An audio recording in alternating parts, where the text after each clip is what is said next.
Maging sa Ilocos Norte na mismong probinsya ni Pangulong Bongbong Marcos, may mga flood control project ang mga kumpanyang konektado sa mag-asawang Diskaya. Ang ilan, sira ng ating puntahan kahit wala pang isang taon.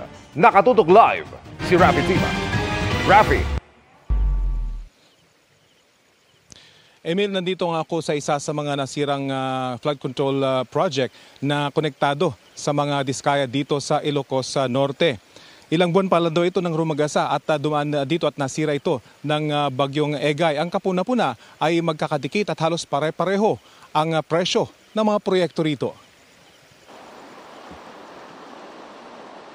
Sa 3.5 kilometro lang na bahagi ng Bongo River sa Nueva Ecija, Ilocos Norte, 15 flood control projects na agad ang pinondohan mula 2022 hanggang 2023. Ang kabuuang presyo, 1.16 billion pesos. 3 kumpanya ang naka-corner sa mga proyekto batay sa datos na sinuri ng GMA Integrated News Research mula sa sumbongsapangulo.ph website. Yan ang Alpha and Omega General Contractor, St. Gerard Construction at St. Timothy Construction Corporation, mga kumpanyang pag-aari o konektado sa mag-asawang Sara at Curly Diskaya. Siyam sa mga proyekto nila sa Bongo River, pare-parehong mahigit 96 million pesos. Marami dito sira na. Bahagi ito ng milyong-milyong pisong flood control project ng DPWH dito sa Bongo River sa Nueva Ecija na wala pang 3 taon ay nasira na ng mga dumaang baha. Na-audit naman daw ng COA at napatunayang eto nga, nagawa ang proyekto. Pero kung pasok ba ito sa specification, hindi pa masagot ng mga otoridad. Maliit lang ang sirang bahagi ng river wall na ito, pero sa kabilang pampang, washed out ang malaking bahagi ng halos bagong gawa at konkretong river wall.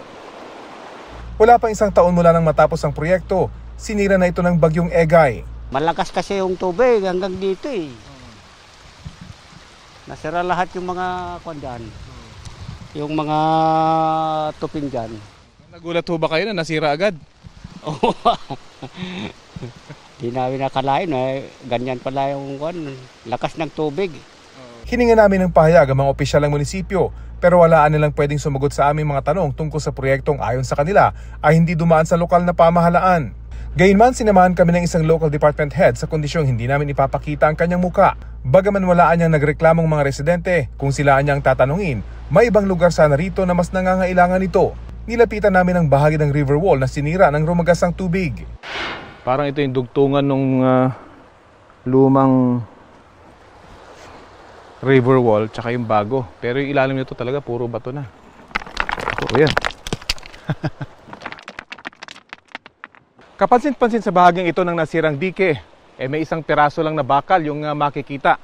At yung kapal ng semento sa ibabaw nito, ilang pulgada lang. Ang ilalim nito, puro bato na.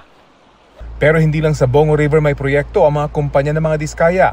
Katunayan, sa 36 na flood control projects sa Nueva Ecija, 32 ang pinaghati-hatian ng 5 kumpanyang konektado sa mga Diskaya. 16 sa proyektong ito noong 2022 hanggang 2023, pare-parehong nasa mahigit 48 million pesos ang halaga. 2 naman ang eksaktong 79,130,000 ang presyo. Sa kabuuan, 1.96 billion pesos ang proyektong nakuha ng mga Diskaya sa Nueva Ecija para sa taong 2022 at 2023. Sinubukan namin kunin ang panig ng kampo ng mga Diskaya pero wala pa silang tugon sa ngayon.